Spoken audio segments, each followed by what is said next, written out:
ডিসেম্বরের মধ্যে একটি অবাধ, সুষ্ঠু ও নিরপেক্ষ জাতীয় নির্বাচন অনুষ্ঠানে প্রত্যাশার কথা জানিয়েছেন সেনাবাহিনী প্রধান জেনারেল ওয়াকারুজ্জামান। তিনি বলেন, নিজেরা কাদা ছোঁড়াছুড়ি করলে দেশ ও জাতির মধ্যে ভেদাভেদ তৈরি হবে, স্বাধীনতা, সার্বভৌমত্ব বিপন্ন হতে পারে। রাজধানীর মহাখালীতে রাওয়া ক্লাবে শহীদ জাতীয় সেনা দিবসের শোক সভায় এসব কথা বলেন সেনাপ্রধান। বিডিআর হত্যা যজ্ঞের সাথে কোনো রাজনৈতিক ব্যক্তি ও বিদেশি শক্তি জড়িত কিনা তা খুঁজে বের করতে কাজ করছে কমিশন। তবে কাউকে বিন্দুমাত্র ছাড় দেয়া হবে না বলে হুঁশিয়ারি দেন ওয়াকারুজ্জামান। সঞ্জিদা প্রিয়র প্রতিবেদন। 2009 সালের 25 ফেব্রুয়ারি পিলখানার ভেতর ঘটে যাওয়া বিদ্রোহের আগুনে পুড়েছিল বহু পরিবার, রক্তে রঞ্জিত হয়েছিল পিলখানার মাটি। নির্মম হত্যাকাণ্ডের শিকার হন সেনাবাহিনীর 57 জন কর্মকর্তা সহ 74 জন। পিলখানা হত্যাকাণ্ডের 16 বছর পেরিয়ে গেলেও বেদনার স্মৃতি এখনো শহীদ সেনা পরিবারের কাছে। তবে জাতীয় শহীদ সেনা দিবস হিসেবে দিনটি রাষ্ট্রীয়ভাবে পালনের সিদ্ধান্ত কিছুটা হলেও সান্ত্বনা এনে দিয়েছে তাদের মনে। মহাখালীর রাওয়া ক্লাবে শহীদ সেনা পরিবারের সদস্যরা একত্রিত হন দোয়া মাহফিল ও ফটো এক্সিবিশনে। শহীদদের স্মরণে আয়োজিত এই প্রদর্শনীতে উঠে এসেছে তাদের জীবনের বীরত্বগাথা ও পরিবারের অশ্রুসিক্ত স্মৃতি। দিনটিকে জাতীয়ভাবে মর্যাদা দেওয়ায় সন্তুষ্টি প্রকাশ করেন স্বজনরা। তবে তাদের প্রধান দাবি ন্যায় বিচার নিশ্চিত করা।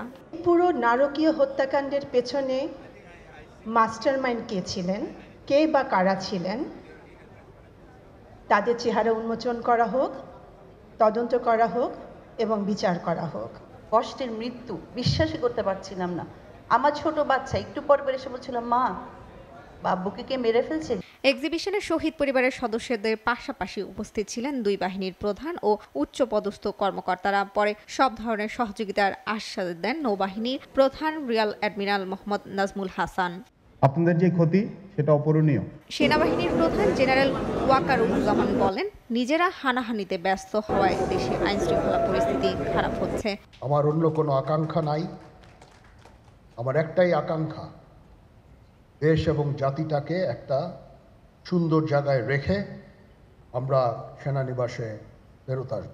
এই আইন শৃঙ্খলা পরিস্থিতি খারাপের পিছনে কিছু কারণ আছে। প্রথম কারণটা হচ্ছে যে আমরা নিজেরা হানাহানির মধ্যে ব্যস্ত। তারা খুব ভালোভাবেই জানে যে এই সময় যদি এই সমস্ত অপরাধ করা যায় তাহলে এখান থেকে পরিত্রাণ পাওয়া সম্ভব। সেই কারণে এই অপরাধগুলো হচ্ছে। আমরা যদি সংগঠিত থাকি, একত্রিত থাকি, তাহলে অবশ্যই এটা সম্মিলিতভাবে মোকাবেলা করা সম্ভব হবে। There should be free, fair and inclusive election and that election should be within December. কেউ কেউ দায়ী করছেন যে তারা অযাচিতভাবে শাস্তি পেয়েছেন, এটার জন্য আমি একটা বোর্ড করে দিয়েছি। তিনি সবাইকে সতর্ক করে বলেন, নিজেদের মধ্যে মারামারি বা ভেদাভেদ সৃষ্টি না করে দেশ ও জাতির কল্যাণে সবাইকে এক হয়ে থাকতে হবে।